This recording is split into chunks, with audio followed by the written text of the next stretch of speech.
Hello everyone. Now this whole video is acts as two things. One, a mod guide for the Firestrike, and also as a kind of announcing or discussing the commission that I have.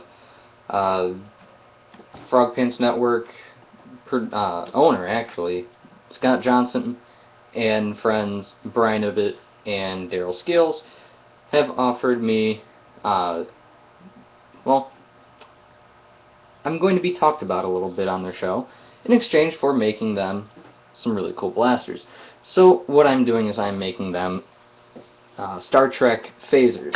Now, the Firestrike happens to be a great blaster for this because, one, it already kind of looks like a Star Trek phaser a little bit.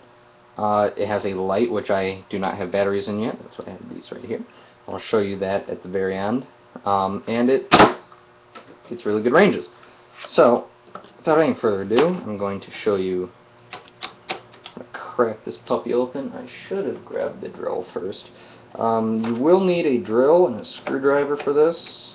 You don't absolutely have to have a drill, but if you want to do it the way that I am doing it, you will need a drill. Otherwise, you want some hot glue or epoxy or something, just in case you mess up. So yeah, I'm going to just go over the mechanical things in this video, the cosmetic stuff that I live streamed that a little while ago, as I did the first couple. This one, now that I have everything down, I'm just showing how I do this. The painting, once you see it, it's pretty self-explanatory. Base coat of white, and then go in with your colors. It doesn't have to be a Star Trek themed blaster that you're making. Of course, you are the artist in this case. Anything that you want goes. I suggested Star Trek, and they're like, hell to the yes, I believe was the actual quote from Scott Johnson. So, there. Now, we butterfly this open. You don't want to clamshell it open, that can cause problems. So you just pull. Look, that one's still a little bit in there. There we go. Pull this over. I generally try to leave the screws in there as much as possible so I don't lose them. Not always possible, but you know. That's just what I do. Now, some people, right now, this is going to look very, very, very intimidating. Come in here, pop this out, just so you don't lose it. It's a little tack rail, if you do choose to put that sort of stuff on there. So, I'm going to pull this up. This is the catch. This whole thing will come out. Now, I'm going to slide the light out. This right here, I can pull that out, is the plunger. If you bend this a little bit, you can pop this little front part off. Generally, I leave these orange, just so that people know that they're toys. Now, this also will pop off very easily. Now, if you don't have any drills or anything, pop these tabs up right here very carefully so you don't break them, and then you can get to the air restrictors very, very easily. If you don't want to do that, or you know, you could always break those and cause the need for epoxy.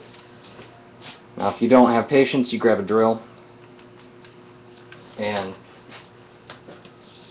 I generally don't keep track of the size of the drill bit that I use because each one requires something just slightly different, just in a irksome little way.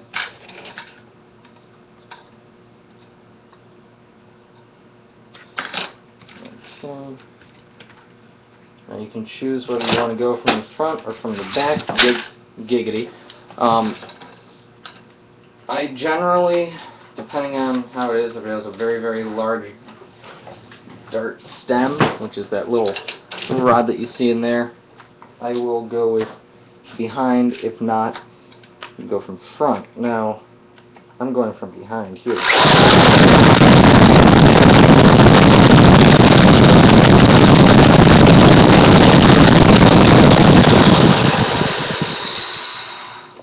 With these, a lot of times what happens is you just kind of start to melt through them, and that's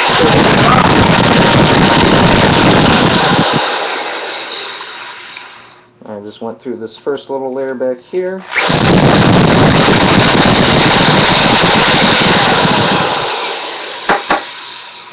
Okay.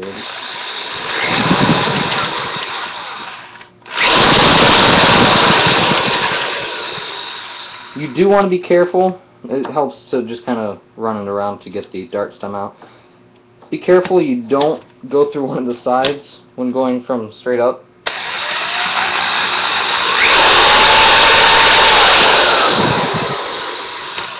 Double check every once in a while, make sure you're still straight.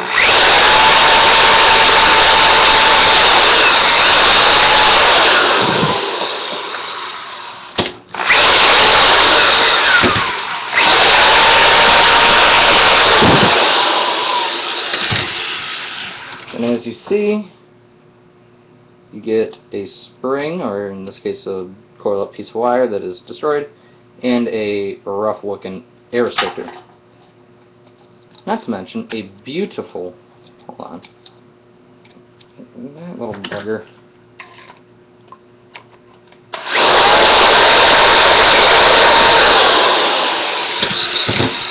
There we go. And everything's falling over. Sprinkler heads, paint cans, everything. Just run this right over here. There, now it's out of sight, out of mind. Then you end up with a beautiful, beautiful clean hole. Now, another thing that we have with this blaster is it has a little air release hole. We don't want that because that reduces our ranges.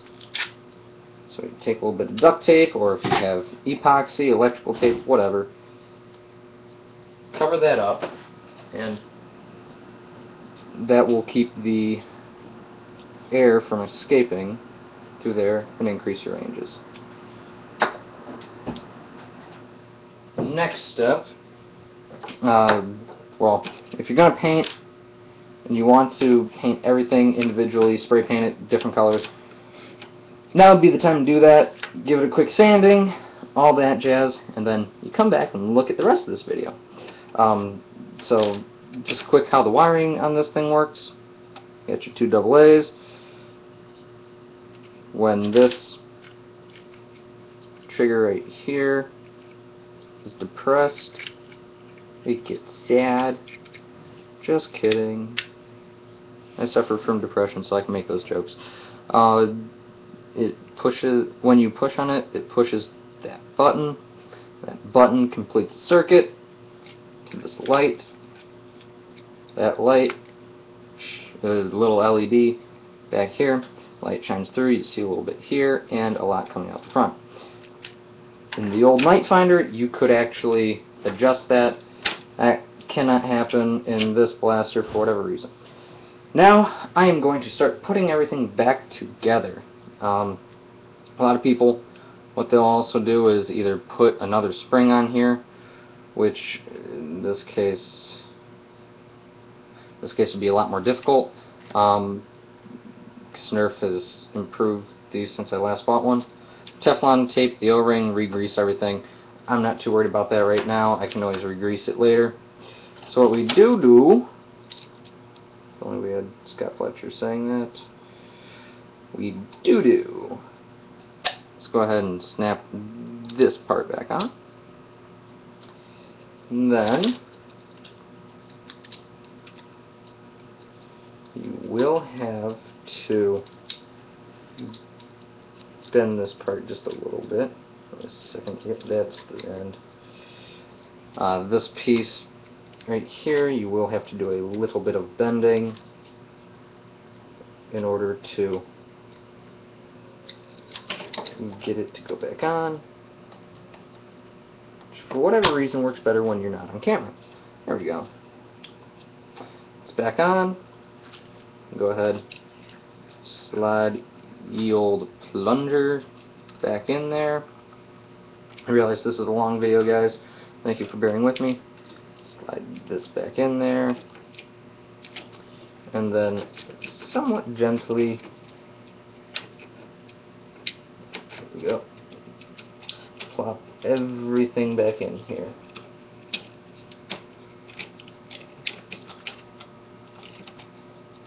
Make sure that your spring goes in where it's supposed to. Oops. Make sure everything is seated properly. Uh-oh. There we go. Make sure the plunger tube sits in there right. This part is removable, by the way. That is for extra dart storage. Okay, so now what we got to do is we set this back down on here.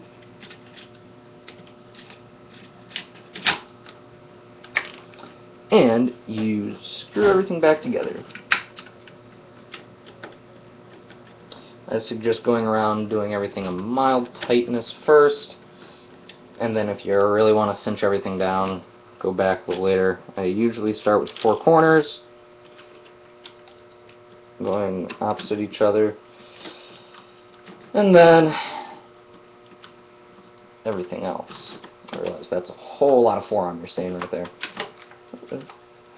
Pinching the 2 halves together in most cases works well for me. Uh-oh, wait, I forgot a piece. Uh-oh! I don't use tactical accessories, so this really wasn't important to me, but if you choose to, little tack rail holder, I will need to completely undo this. Barnacles! Anyways, can't tell you how many times I've forgotten something, open it back up, found something else, readjusted that, and then went to close up and did not put the thing back in that I meant to. So we simply work our little tack rail attachment in here. Put everything back together for reals now.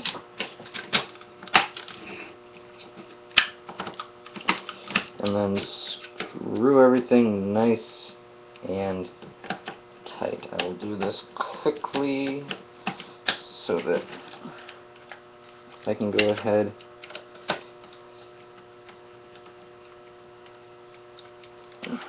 and show you guys the light. The light, it's really simple. It's 2 AA's and you put the cap back on and then pull the trigger and it shines a light. Whoa, such amazingness. It's actually kind of convenient if you don't want to use a flashlight. It's red, so it does not actually affect your night vision at all, which is super cool when you're playing inside at night, no lights. One thing that I used once was a green astronomy laser, and that thing messed with your eyes a whole lot.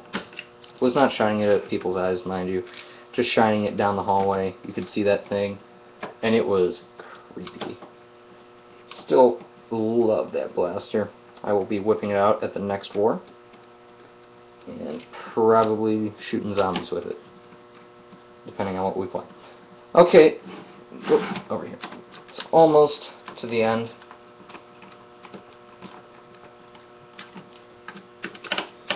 And just one more screw.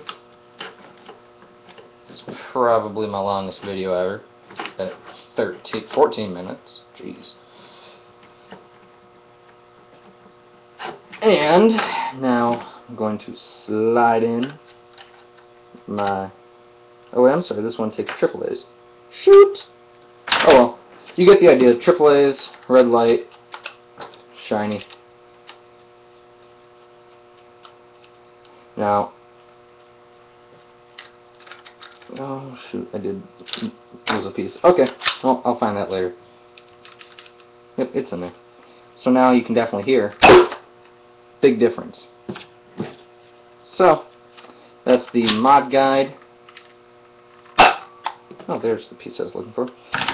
Mod guide for the Firestrike, which I am turning into a Star Trek phaser. You can look for that video in about a week. And yeah, that's pretty cool. thank you guys for watching. Thank you for all your support.